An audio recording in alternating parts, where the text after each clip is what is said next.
Buckle up, Zimbabwe. Political temperatures are rising, succession debates are getting louder, and questions about the country's future leadership are dominating conversations across the nation. Now, some political commentators are making a bold claim.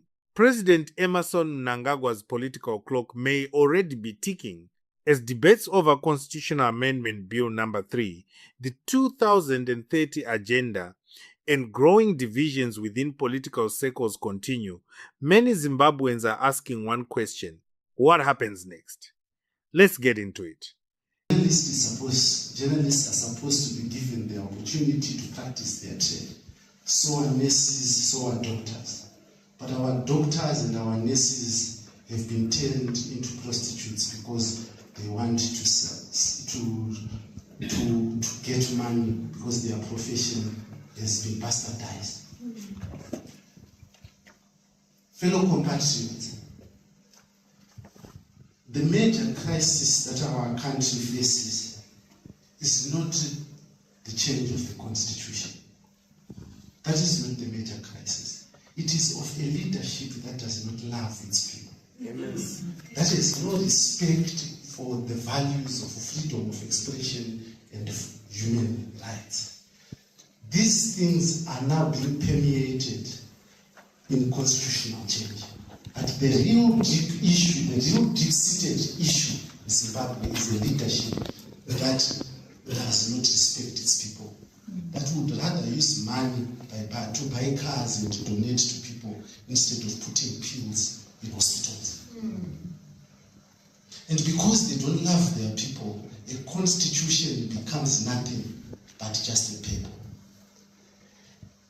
In my study of law convenability, I have understood one thing, that even Hitler had a constitution. Even Hitler had a constitution.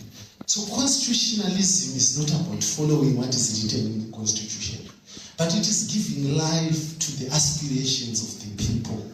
It is governing with love.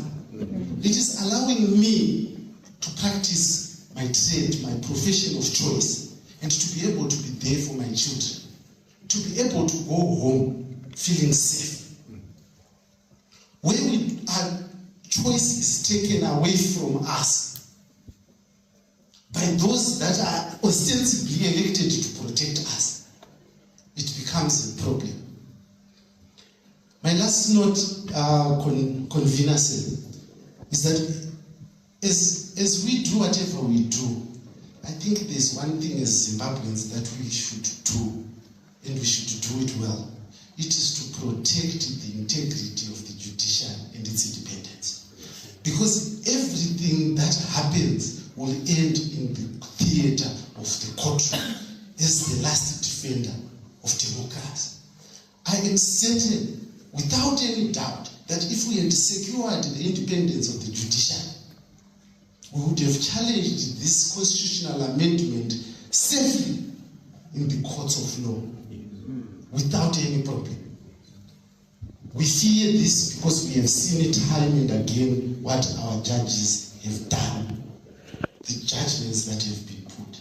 And it is my hope, dear convener, that in whatever we do, at the end of the day, we must protect the independence of the judiciary, even to the extent of putting an independent fund that we put together to say any judge who is fired, any magistrate who is removed from their work by doing their work professionally, the citizens will take care of them so that they feel safe in doing their work. So that they are not. Zimbabwe is entering what many observers describe as one of the most important political periods since the events of 2017.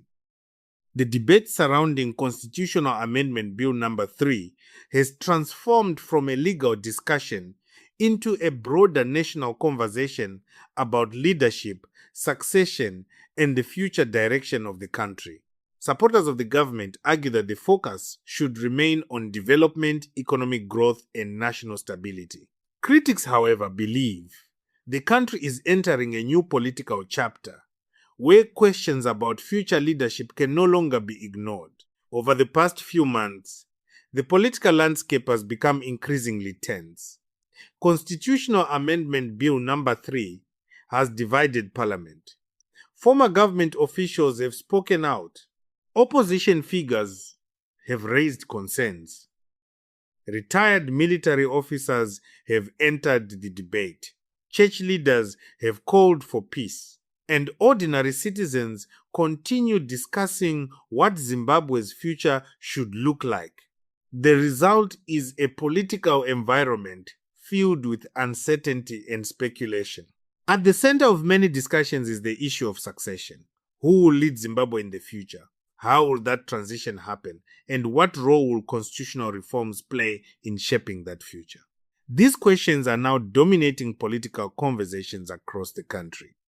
While supporters of President Mnangagwa insist he remains firmly in control, others believe political dynamics are beginning to shift. Some analysts argue that every political leader eventually reaches a moment when attention begins turning toward what comes next.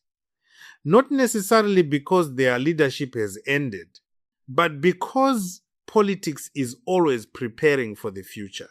And in Zimbabwe, discussions about future leadership appear to be accelerating.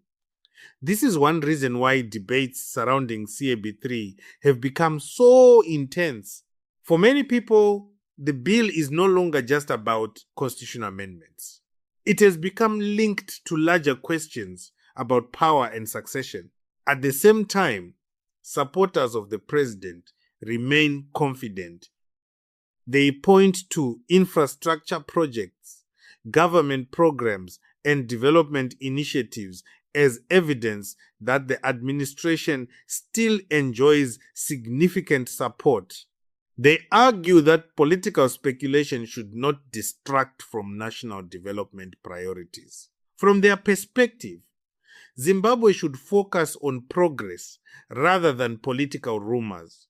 But critics argue that constitutional debates cannot be separated from politics.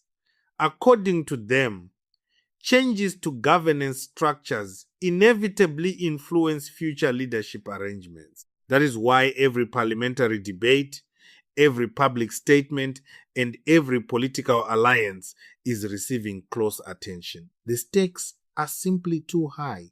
What makes the current situation particularly fascinating is that nobody knows exactly how events will unfold. Will CAB3 pass? Will political alliances shift? Will new leaders emerge? Or will the current political order remain intact? At this stage, nobody has definitive answers. But what is clear is that Zimbabwe is entering a period of significant political discussion. For now, President Mnangagwa remains the country's leader. Parliament continues debating constitutional reforms. Political actors continue positioning themselves, and citizens continue watching closely. The future remains unwritten, but the conversation about Zimbabwe's next chapter has already begun. Now, I want to hear from you. Do you think Zimbabwe is entering a major political transition? Who do you believe will shape the country's future? And what impact do you think CAB3 will have on Zimbabwe?